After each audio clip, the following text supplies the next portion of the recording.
Stepney's visit to the Fat Controller's Railway was coming to an end. "We shall miss you," said the Fat Controller. Then he turned his attention to all the other engines. "My railway is very busy and I am pleased with you, but you need help. A diesel is all that's available. Please do your best to avoid any air disturbances." "What does that mean?" whispered Duck.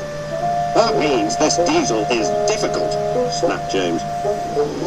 And he was. The diesel surveyed the shed. "Not bad, I've seen worse. At least you're all clean," he sneered. "The engines glared. It's not your fault, but your controller should scrap you and get engines like me. A fill of oil, a touch on the starter, and I'm off. No bother, no waiting. They have to fuss around you for hours before you're ready." The engines were furious. Next morning they held an indignation meeting round a turntable. "Disgraceful," mumbled Gordon.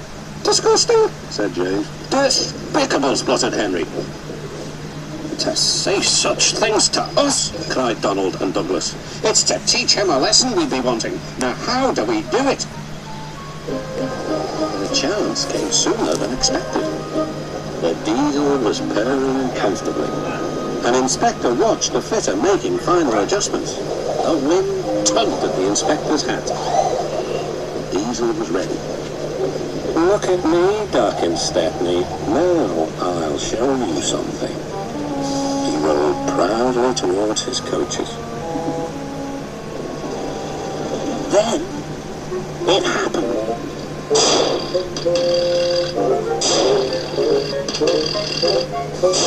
Shaking and spluttering, the diesel stopped. Meanwhile, the inspector was looking for his hat. The diesel seethed with fury as Duck and Stepney pushed him back to the shed. "My hat!" exclaimed the inspector. "You've sucked it through your air intake." "Bother your hat," said the Fat Controller. "The heavy train's due out. You'll have to take it, Duck. Stepney, will you help, please?" "Thank you, sir," cried Stepney. "I'd like a good long run on my last day." Engines were soon ready. "Gordon will take over from halfway, so get the train there. Good luck." "Don't worry," smiled Stepney. "We'll get there and be early too." The cavalcade moved carefully over the rails and out to the open line. "Now for a sprint," puffed Stepney. "I'm ready when you are," replied Duck. Soon they were whizzing through Edward Station.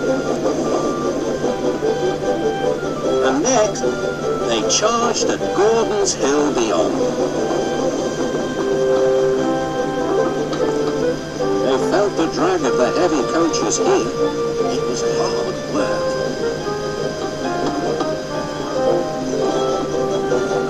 At last, they were running smoothly along the line towards the big station.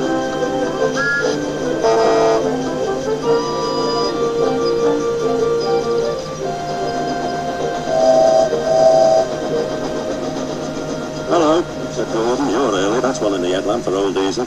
"James says he's sick as boiler sludge and sulking in the shed." "Serves him right for saying we're out of date." And Gordon chortled away. Next day, everyone came to say goodbye to Stepney. "Come back and see us soon," whistled the engines. "And you are always welcome on my Bluebell Railway too," replied Stepney. Then he puffed away. And what about Diesel? He'd slipped out whilst no one was looking. He said goodbye to no one but left two things behind: a rather nasty smell and a battered bowler hat.